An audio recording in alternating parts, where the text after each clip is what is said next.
राधा जी के बारे में प्रचलित है कि वह बरसाना की थी, लेकिन सच यह है कि उनका जन्म बरसाना से 50 किलोमीटर दूर हुआ था। यह गांव रावल के नाम से प्रसिद्ध है। रावल गांव में राधा का मंदिर है। माना जाता है कि यहाँ पर राधा जी का जन्म स्थान है। 5000 साल पहले रावल गांव को छूकर यमुना बहती थी। राधा की माँ कृति यमुना में स्नान करते हुए आराधना करती थी और पुत्री की लालसा रखती थी।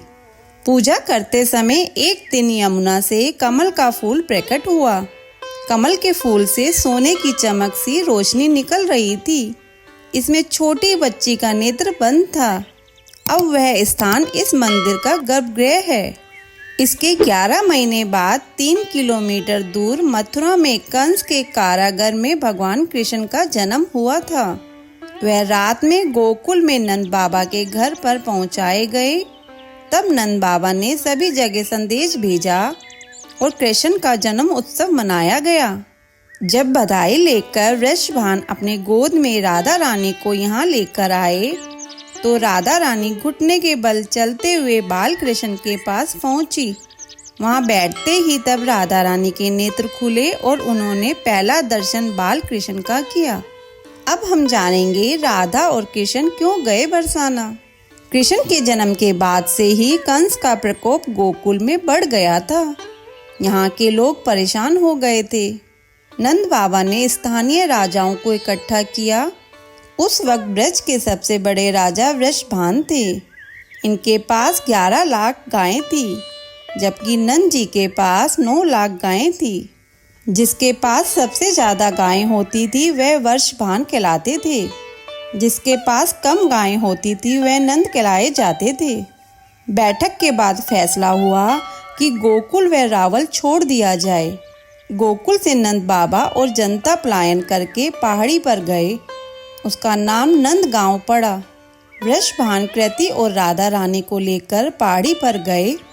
उसका नाम बरसाना पड़ा। अब हम राधा रानी की कथा सुनेंगे। एक संत बरसाना में रहते थे और हर रोज सुबह उठकर यमुना जी में स्नान करके राधा जी के दर्शन करने जाया करते थे। यह नियम हर रोज का था। जब तक राधा रानी के दर्शन नहीं कर लेते थे तब तक जल भी ग्रहण नहीं करते थे। दर्शन करते करते तकरीबन उनकी उम्र 80 वर्ष की हो गई थी। एक दिन रोज की तरह उठे और यमुना में स्नान किया और राधा रानी के दर्शन को चले गए। मंदिर के पट खुले और राधा रानी के दर्शन करने लगे। दर्शन करते करते संत के मन में भाव आया कि मुझे राधा रानी के दर्शन करते करते आज 80 वर्ष हो गए, लेकिन मैंने आज तक राधा रानी को कोई भी वस्त्र नहीं चढ़ाया।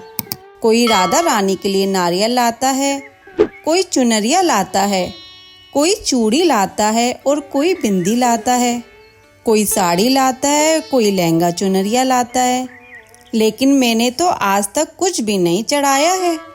यह विचार संत जी के मन में आया कि जब सभी मेरी राधा रानी के लिए कुछ ना कुछ लाते हैं तो मैं भी अपनी राधा रानी के लिए कुछ ना कुछ लेकर जरूर आऊँगा। लेकिन क्या लाऊं जिससे मेरी राधा रानी खुश हो जाए। तो संत जी यह सोचकर अपनी कुटिया में आ गए। सारी रात सोचते सोचते सुबह हो गई। उठकर स्नान किया और अपनी कुटिया में से ही राधा रानी के दर्शन पूजन किए। दर्शन के बाद बाजार में जाकर सबसे सुंदर वाला लहंगा चुनरिया का कपड़ा लाए और अपनी कुटिया में आकर के अपने ही हाथों से लहंगा चुनरिया को सीला और सुंदर से सुंदर उस लहंगा चुनरिया में गोटा लगाया।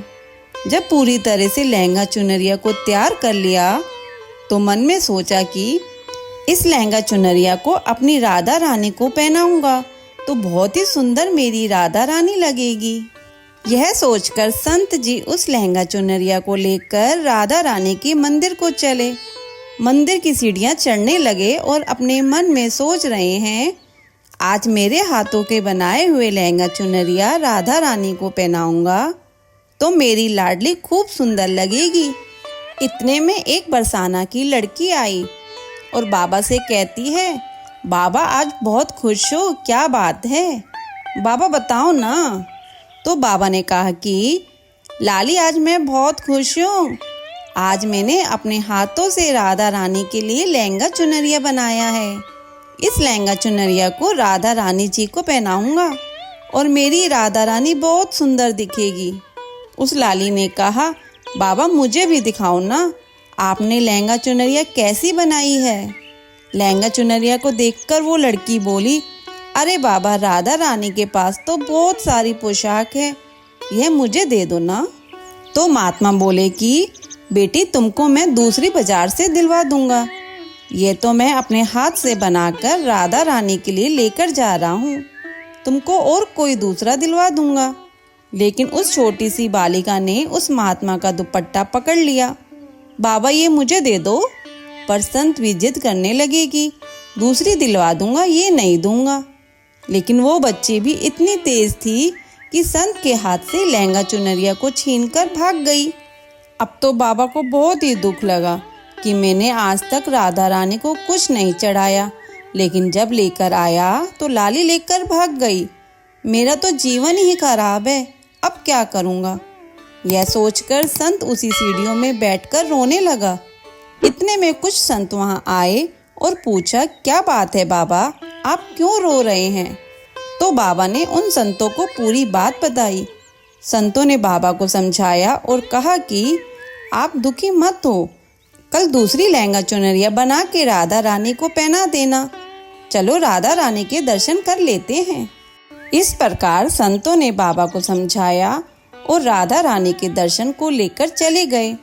रोना तो बंद हुआ, लेकिन मन खराब था क्योंकि कामना पूरी नहीं हुई। तो अनमने मन से राधा रानी का दर्शन करने संत जा रहे थे और मन में यही सोच रहे थे कि मुझे लगता है कि किशोरी जी की इच्छा नहीं थी, शायद राधा रानी मेरे हाथों से बनी पोशाक पहनना ही नहीं चाहती थी। ऐसा सोचकर बड़े दुखी होकर जा रहे थे। मंदिर आकर राधा रानी के पट खुलने का इंतजार करने लगे।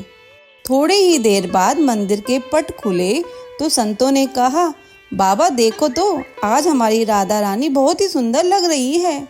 संतों की बात सुनकर के जैसे ही बाबा ने अपना सिर उठा करके देखा तो जो लहंगा चुनरिया बाबा ने अपने हाथों से बनाकर लाए थे, वही आज राधा रानी ने पहना था।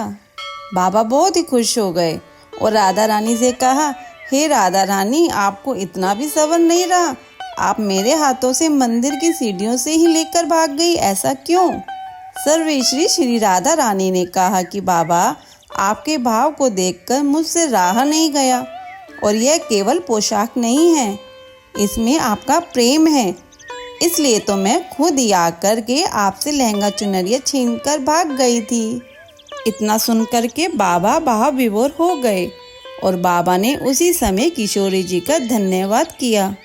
बोलो राधा रानी की जय, बोलो कृष्ण भगवान की जय।